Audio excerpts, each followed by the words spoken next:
Good afternoon, everyone, and welcome to Spiritual Infinity. And of course, my name is Zenzi Sewa, and I say good afternoon because it's afternoon for me because I'm in London. But my guest today is Justin Shaw, and he's in Arizona.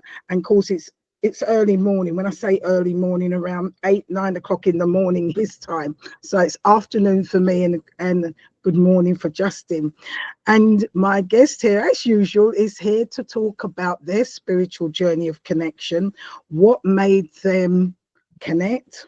And sometimes it's just because we ignore things and then things happen to critical mass and force us. But each of our journey and our story is different. So without much ado, Justin Shaw, welcome to Spiritual Infinity. Thank you. It's good to be here, there, everywhere. It's the magic of the internet. We're everywhere. And I didn't say, but I need to say, Justin is known by many names. And I was saying to him, how would you like to be introduced? He was giving me all these things. And one of them was mystical comedian. So, but he has other names, but with his talk, you'll pick up on that. So, Justin, how did you connect to your spiritual connection, your spiritual awareness? What made you, what forced you to go on that path?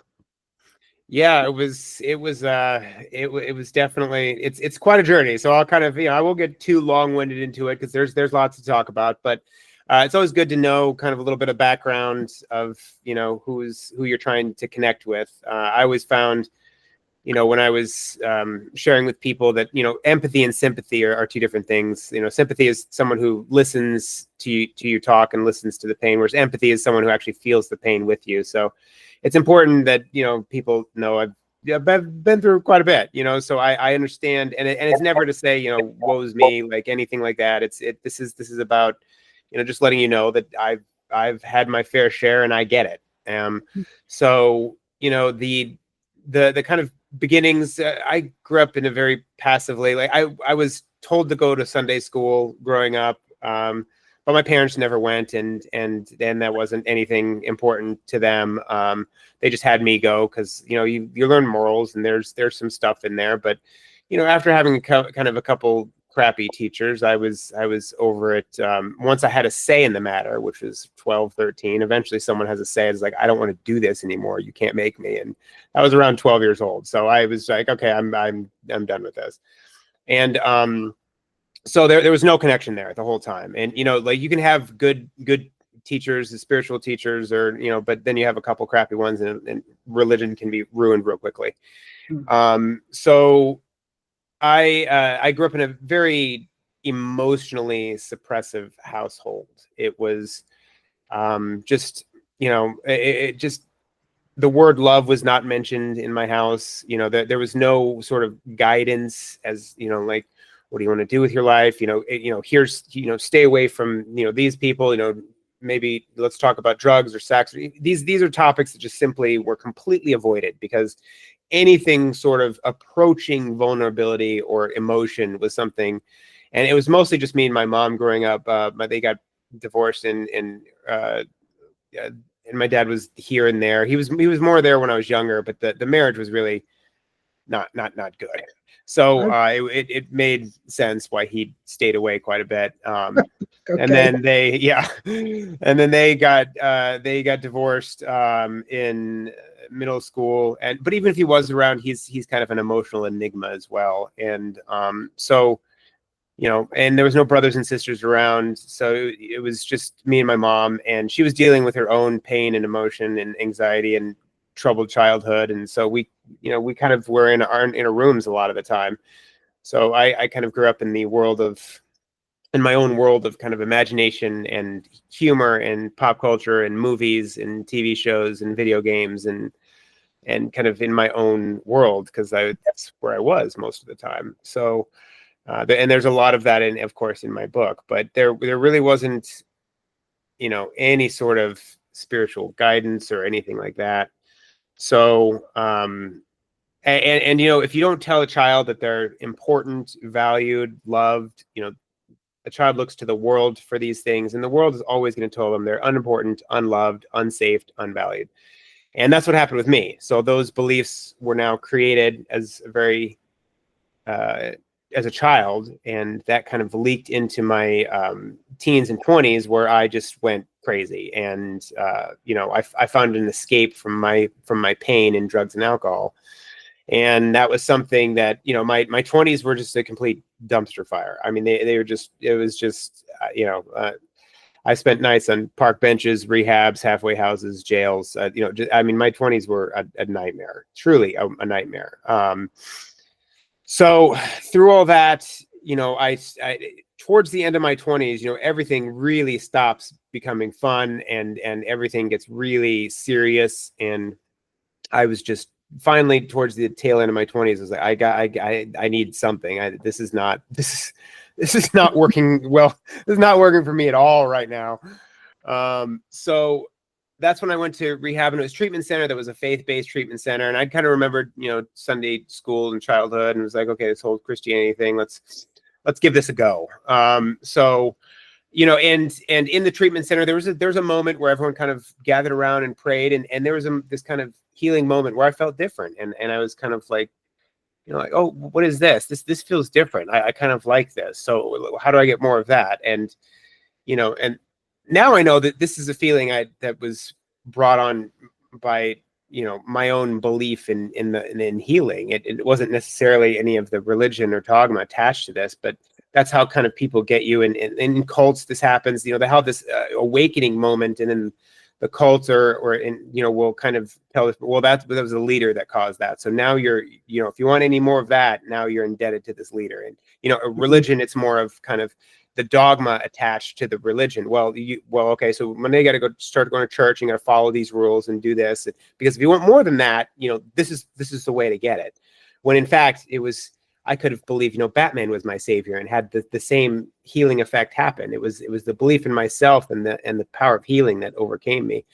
But at that time I had no idea. So I just started going to church, and AA was a big thing. They kind of go hand in hand together. Alcoholics Anonymous, this could kind of disguise Christianity. So they went real well together.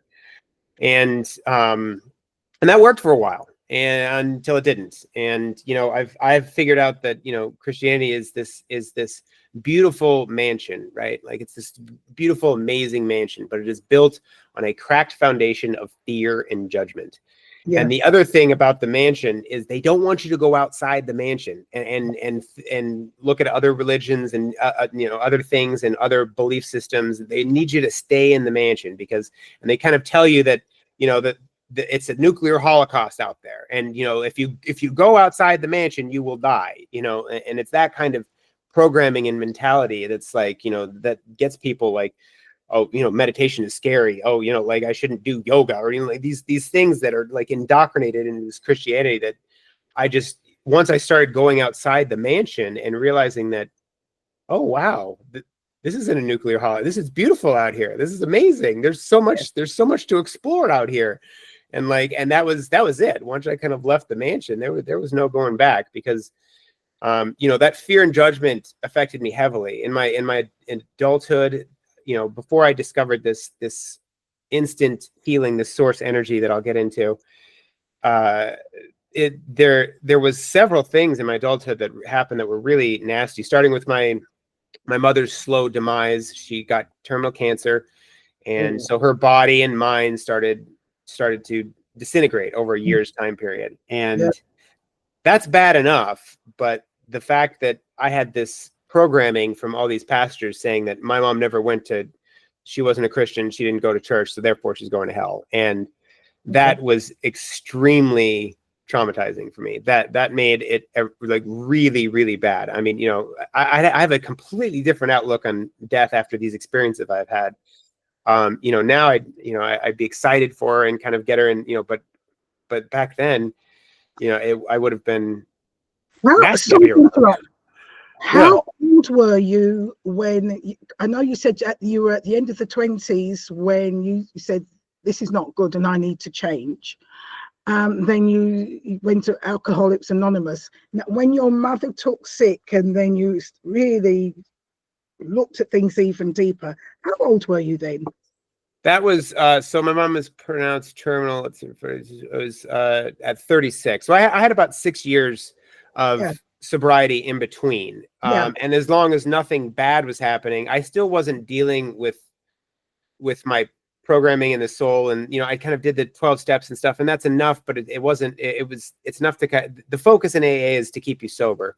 Yeah. And it's not about necessarily thriving and really finding your purpose and meaning in life. It's just to keep people sober.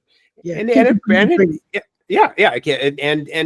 does that. But just being sober was not enough for me. I had no purpose or vision in life. I had no destination. I was just I was treading water, and so that was fine to tread water up until, you know, something pulls you down, and that's what happened with my mother. And then, so of course the drinking came back in, the drugs came back in. You know, even though I was going to meetings and stuff, and but because this horrible anxiety of this, like, oh my God, my mom is going to be eternally damned. That was something I just couldn't handle without drugs and alcohol. You know, that is just, it just wasn't. So yeah. So at that time, I kind of, so I went through that whole thing, and that's when I started really questioning things and questioning my own beliefs. But then I had a sister die, I had a childhood friend die. I was over at a drug dealer's house, and I got attacked in the face by an Alaskan Malamute dog, which is a giant dog, and it ripped through my face and almost took out my eye. So during this time period, I was really struggling, but I started seeing a shaman. So instead of, I started not going to church because it wasn't helping. It was making things much, much worse. So I tried, I went outside the mansion and was like, okay, let's try, you know, this whole shaman thing. And I had someone come in and, you know, every day he'd meet with me for a few hours, and he'd start meditating, and he'd start getting me to question things that I believed, and doing what's called shadow work, and this kind of mining the subconscious and meditation, and, you know, exploring new beliefs. And it was in this time that, you know, I had this awakening moment. And, you know, I've had panic attacks my whole life, right? Like, that's, so the only way I can talk about this moment was that this was a bliss attack. It was like if you replace panic with love, and it was drug free. There was no drugs at that time. I was working on myself, and, you know, it was, 3 or 4 weeks completely clean. There was absolutely no drugs involved, and I wasn't even meditating at the time, at the moment, even though I'd meditated that day, and it had become, and I started questioning things. And so there were some things that led to this, and that's what I write about in the book. But this moment was just, it was like when people talk about near death experiences, it was similar to that. Okay. But I call it my near life experience. You know, it's a near life because so because I wasn't dying or anything, and I didn't leave my body. So that's important. Like, people, I still have not left my body. I understand that is possible. I'm kind of a little bit jealous of people that can do that, but I never left my body. This was a moment of pure ecstasy, while at the same time I was getting downloads of truths about reality and, you know, the universe and things like that. And I knew they were true because of how I was feeling at the time. So, you know, I had realized that I had spent my entire life in airplane mode. Sometime in childhood, like, all children are off airplane mode, and something happens in society when they start getting programmed into the real world, that it gets turned on, and so the vast majority of people you see around you are actually in airplane mode. And so, you know, a phone that's perpetually in airplane mode, you know, isn't living up to its potential. It doesn't get any messages or calls or email, nothing. There's no messages coming in. So, and today it's gotten much worse with our technical society, and constantly having our attention on something. The most important part of, like, sorcery is to develop a divergent focus on life. If you're always in a convergent focus, which is your attention converges on something worldly, and we're in a convergent focus the whole day, every day. And if you're not purposely making a divergent focus, then you're never not in it. And that's when source can speak to you. It's like, if you're always in a convergent focus, you're saying, I'm busy, not now. And so source can never come in, and you can't have these experiences and these awarenesses and these realizations without having this divergent focus on life. And I like to compare it to, so if you went up to a wall and you were blindfolded, you took the blindfold off, and you're standing, you know, nose to a wall, all you're going to see is like a blurry shade of red. So that's like a convergent focus. Well, if you take a step back, maybe you make out a brick. You take another step back, maybe you make out a few Do bricks. not freeze. You take another step back, you'll Please. see that there's a wall. And then if you take even, you know, further step back, now you see this wall is actually a magnificent castle. And now that's the divergent focus. You've gone from a blurry shade of red to a castle. So without purposely making a divergent focus on things, and that's that, you're never going to truly understand what like an experience that I went through is like. So it's okay. It's these kind of experiences that have that have made me like want to write and get out there and help people. Okay, so you've gone through all this. Your mother, and that drove you back into the drugs and the drink and all else. So what brought you out of it? So yeah, that was first it was this experience, right? Like this experience happened after about 4 years ago. Yeah, about 4 years ago, Okay. this experience happened, and that's when things kind of that's when you know, the phone kind of started ringing. You know, like there was like, okay, there's something I need to do here. But for 2 years, I really was still kind of struggling back and forth. I was, you know, I had this event happen, and I was, you know, I'd be sober for periods of time and then not, and then I just wasn't.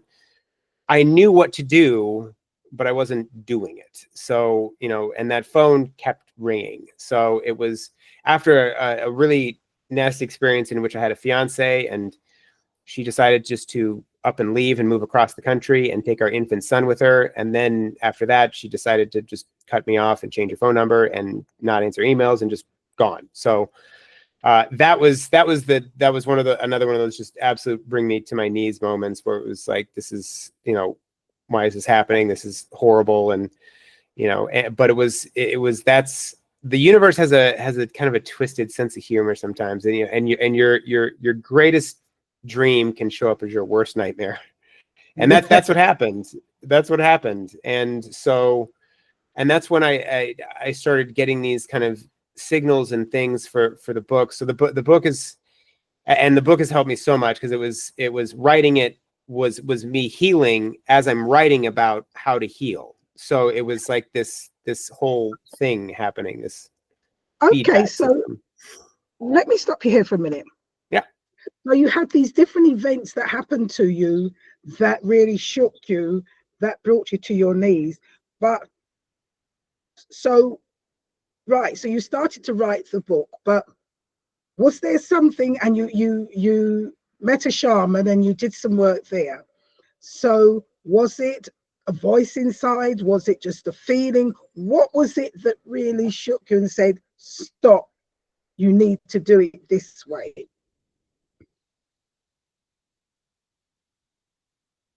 Yeah, it was these kind of blissful bliss attack moments where I realized, you know, once I was turned off airplane mode, now I'm in touch with my higher self, right? That is the self outside of this reality. That's, yes. I like simulation, yes. Simulation theory a lot. I talk about it in my book, but simulation theory is that is the you outside of the simulation, and you're in contact with it. And so once that came in and I started getting, you know, these kind of thoughts and feelings that were coming in, and that kind of, I realized that, you know, we're surrounded by this energy, this source energy, and explaining source energy to someone is like explaining water to a fish. So you can think about like that would be it's around us. Yep, it surrounds us, and we're alive because of it. Yep, yeah, we're alive because of it. We you know, everything, we wouldn't be without it, right? Like, and that's the only way to think about source energy, and it is, so that's where the kind of, and the healing came in with the mission. So like, you know, the drugs and alcohol that faded away once I found my purpose and mission. So so once I kind of found this, was like, okay, here's where my direction is going. The drugs and alcohol, it was a nice side effect of it, just kind of the desire going away, because I was healing and finding and healing and thriving. So that's where whereas once I focused on these two things, that obsession just kind of fades away, and there's work to it. Yeah. And when you cross the river of change, there is a massive undercurrent of discomfort, and it is really tough to get through. You got to fight through it. I mean, it is a roaring, rapid river, that river of change, and you have to really fight your way across to get on that other bank. And it is uncomfortable, and it is different and weird, and it's not fun at times. But if you keep doing it, eventually, you're rewiring your brain and you're making new neural pathways, and eventually the life of thriving and healing and doing good things, and that becomes your programming. And now you're programming. So you're going from programming to failure. We're all programmed for three things. There's failure, there's mediocrity, and there's greatness. And everyone, if you ask yourself, what am I programmed for, it'll tell you, and you'll know. But I had to go from being programmed for failure, just and is it free will or destiny? It's both. But you have to wake up in order for free will to happen. You have to wake up and realize that we're programmed for these things. So once you wake up and realize that, now you have the free will to choose your destiny. Otherwise, it is destiny, because if you're not aware of your programming, it's going to send you in the direction where your energy is going, which is always in the past. So those things, and rewiring and reprogramming myself is what, and feeling better and being on the other side of that bank of that river is what really made me excited about getting it together. It is, as you say, it is a tough journey, especially when you've come from the drugs, the drinks, not feeling good about yourself, and then you step out of it, and then you still can't find yourself, and then you're faced with such devastating things in your life, and not knowing what to do. It's like your mother and your girlfriend and then it pushes you back in again, and then you have to shake yourself and say, no, I can't keep on going, not solving a problem, and having to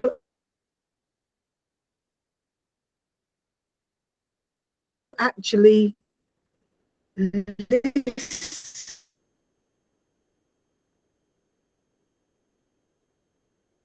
and have the strength to listen, and have the strength to. Are you there?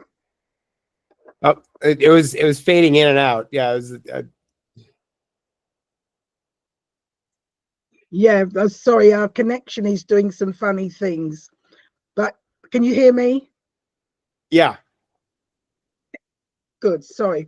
Yeah, so as I was saying, that it is a tough journey, because it's you finding yourself, you realizing that the difficulty things in life, if you keep on going back to the weaknesses, is still not going to help you. And it's finding that strength and finding that connection to keep going and to help yourself to face that which you need to face. And it's difficult. It is difficult. You didn't find it in going to the church, but it eventually, that energy around you made that connection, so that you can listen to your higher self and be still, and then be guided. Mm-hmm. Have I got that correct? Yeah. No, that's absolutely. So And so now that you've gone through all that and you're now on this path, how have you now utilized that so that you keep, I suppose, focused on that energy and listen to that energy? That's because as you say, we're not our past. Doesn't matter what we've done in the past, we're not our past. From today we can start again. And so what have you done, because you've mentioned about your book and other things, to keep focused on what you need to do, and realizing that you have a particular gift, and to share that gift? Yeah, and it's a win-win kind of thing. So I started kind of this new kind of spiritual Sherpa is what I call it. And, helping people just through its, calls and stuff. And I always like to do the first one for free, because I always like to get to know people and get them to know me. But that's one thing I love doing is just, and it's similar to this. It's just, like a back and forth. And sometimes people talk, other times, there's a conversation, other times I'm talking more. It's always up to them. But, doing that it's not only, I've kind of gone from patient to physician now, which is exciting and fun. And that's the whole cycle of the circle. And, that's what I hope to help other people's with. And, once you start to heal and get it, you have this calling of like wanting to help others. And not only are you helping others, they help me as much as I'm helping them. Because,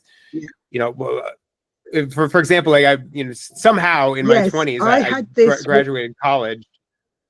Oh, there was a little delay there. Yes, no, go ahead. Sorry. It's just the connection keeps on going funny. Go ahead. Yeah. No, I was just gonna say, and just helping people, it cements it in my mind as much as anything. And because I somehow in my 20s I graduated college. I don't know how, but that was in the zeitgeist of all my crazy insanity. But college algebra, I somehow got a B in college algebra. But if you were to place an equation in front of me with both letters and numbers in it, I would have as much easy time as translating Japanese or something, but at one time I could do that. But because I have never used it since, that's really valuable for college. Let's teach them something they're never going to use in life. So that I wouldn't know, but because I've never used it. But the whole thing is with like the whole spiritual thing, and it's a win-win. It's helping people that are really struggling, and then they're helping me back. Even things like this, and talking about it and just sharing the journey, and these are things that are helping others but also helping me. So it's a very win-win situation. Yeah, I when I've spoken to other people, and I find it myself, that when you are going through things and when you're sharing that and when you're helping people, you very much feel humble that people are reaching out for your help, for your ear, to help them through whatever they're going through, and listening to their problems does make you humble that they trust you. They trust you and what you've got to say, and listening very much so. And it is a two-way street, because we can share what we're going through, but we also hear what they're going through and see things from a different perspective, which also helps us when we're helping them, and it's widening our own knowledge. And in your book, can tell us a bit about the book that we've written? Yeah, so it's called Sorcery 101. 13 rungs to a higher elevation of consciousness. Sorcery spelled with a U. So anytime, everything's spelled with a U, because it distances itself from, magic, right? Like there's no cauldrons or rat tails involved in this sorcery. You don't need a magic wand or anything. It's real magic. And so it's spelled with a U. So SOURCERY. 101. And then the system that I kind of thought about, it needed to be organized in some way. And I'd kind of thought about, the 12 steps of AAA, and then, it's like that was a good way of kind of organizing things. So I thought about, well, instead of steps, let's do rungs, because, moving forward is good, but moving up is better, because a bird has a better perspective on things than a worm. So, so it's this kind of system of these rungs that you kind of climb to get a better perspective on things. And there's 13 for a very specific reason, because the very first rung is shadow work, and that's where you start questioning things. And the number 13 is really important, and because here, at least here in America, it's considered a very unlucky number, to where we don't have 13 floors on hotels. Like it's ridiculous. Like there's no. I mean, there is a 13th floor, but they call it the 14th floor. So it's seen as a very unlucky number. and which is silly, because it's actually not. It's associated in tarot. No, it's not. It's a number for death, rebirth, and transformation. It's very, yeah, in mathematics. It's very significant. Yes, yeah, it is, and it's a very lucky and divine number. So the whole idea of 13 rungs, that's what kind of came to me as, because immediately the number 13, you should start questioning your beliefs and what you believe, because a lot of people still think 13 is unlucky, but it's not. So these are things, it's really important we start questioning things that we believe and things that we hold true. And there's a lot of dogma and things in religion that have kind of messed with people's brains and kind of got people into program to think that they're less than, and they're not, that we're all little pieces of God. We're all little reflections of it. So you're both a drop of water in the ocean, and the entire ocean in a drop of water. Said that we're all extension. Yes, I've said that as well. We're not the drop of water, we're the entire ocean, and we are a creation of the Creator, and in that we carry the Creator within us, and the Creator carries us within him. And therefore we do need to, because of the world we're living in now, and because of the way life is, we very much do need to question. And I like you saying that we need to question things that we are told are unlucky. We need to question things for ourselves. And with modern day technology, things are opening up more, that we can get that information, and people are speaking out more so that we can have that information. And we do need to be standing up and challenging those things that we think go against us when they really don't. So, Justin, apart from your book, do you run courses? Do you do one-to-ones? How do you work? Yeah, so I'm gonna start the courses thing. So the book just came out like 3 months ago, and I didn't have any like real plans for where this is supposed to go. But I've started doing the one-on-one sessions, spiritual Sherpa sessions. Because if you think about it, Sherpa, like Sherpa's not going to carry you to the top. It's they're there to kind of guide you. It's your journey. They're there to guide you. But doing these one-on-one sessions has been really, really good. And certainly the book was just kind of the seed that I want to plant the career tree. So I really hope to do, and I'm working on creating web sessions, and I want to go on kind of tours. The one of the things, mystical comedian, so I really like to make people laugh, and I used to be a stand-up comedian, and so, but now I like to make people think and feel too. So I can't just go. I just can't go into just a comedy club and tell jokes anymore. So now I've got to create something completely new, where I'm mixing. It's like stand-up philosophy, where I'm mixing the kind of the mysticism and stuff with comedy, and making people laugh, think, and feel. And so that's something that is kind of uncharted territory. So I like, there's no example for me to kind of figure this out, but I'd love to be able to go on tours and do, like kind of lecture and shows like that. Certainly things on online. That's all coming together, because again, this is a whole new assignment for me. And the book is just coming out. The website just got up, Awaken the Sorcerer, spelled with a U. If you want to check that out, that you can get in touch with me there. Also an email. I have sorcerer13@gmail with a U. You can get a hold of me there. But yeah, this is all very new. So I'm kind of winging it a little bit and seeing what happens. I just know this year is just awareness about the book and about what is possible. Lovely. No, I like your authenticity, because you've done so much. You've gone forwards and then backwards and then forwards, and then you've been really shaken to be awakened, and having to stand up on your own and listen to that power that we're all in and that surrounds us, so that you can find your authenticity and find your true self. And I commend you for that. I really do, because it's not easy at all. So Justin, you did mention to connect with you, there's sorcerer13.com. So yeah, there's the Instagram, which is sorcerer_13. I've been off social media for 4 years, so it's weird being back on. But it's good to be back on because it can be used. It's good and bad. Everything's kind of the world of gray. So, but certainly on there, and I don't have any other social media yet, but follow me, I'll follow you back. Otherwise, there's the email is sorcerer13@gmail.com.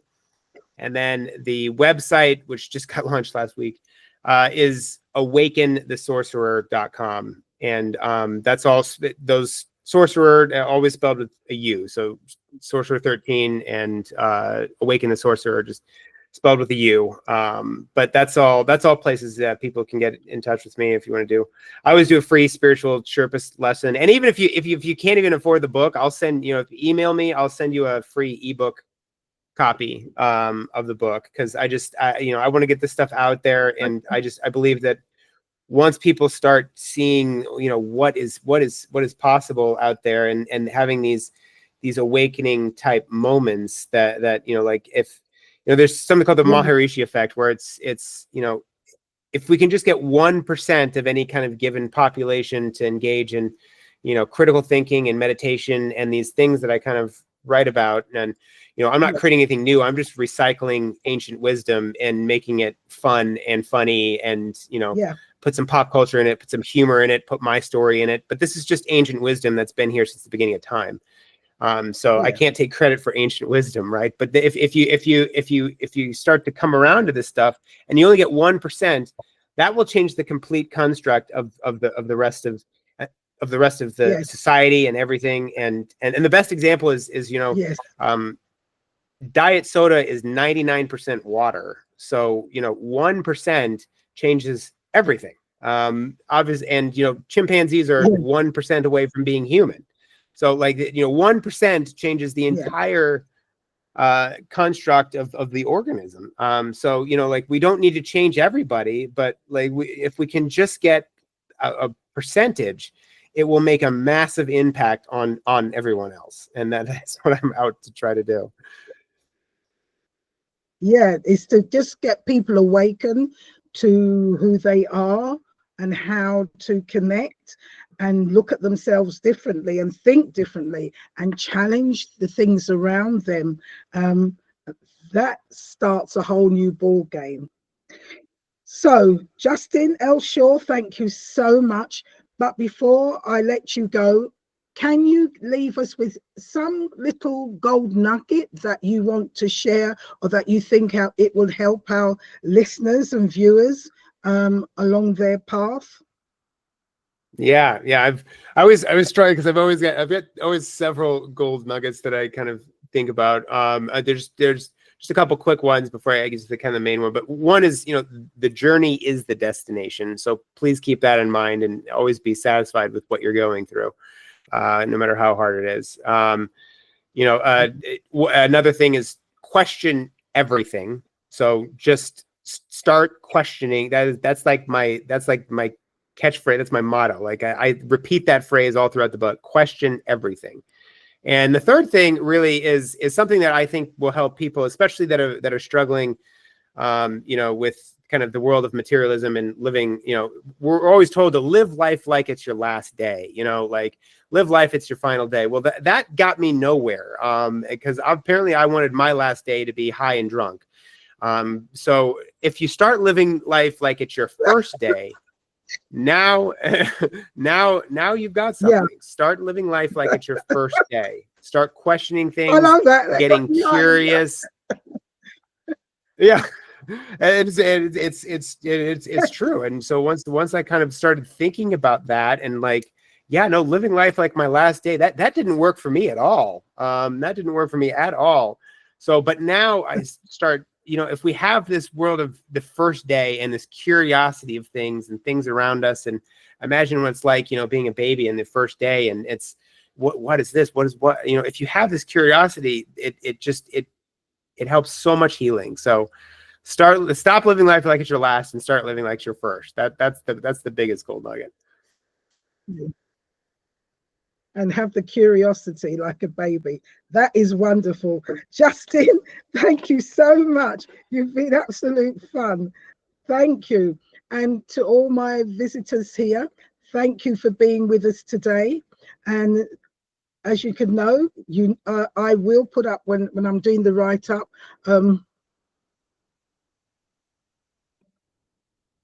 Oh, Justin, you know what?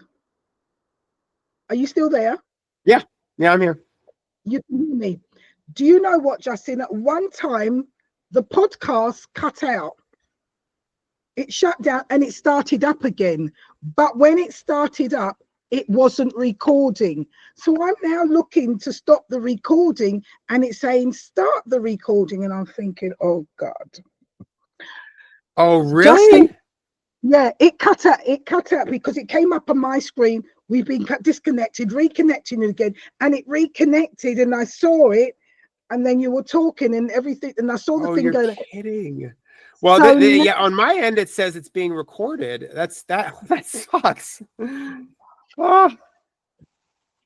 So, because I'm thinking I need to cut this out. Why can't I cut it out? I know everything's over. I've got enough power, but now it's saying to me start the recording, and it says stop the recording.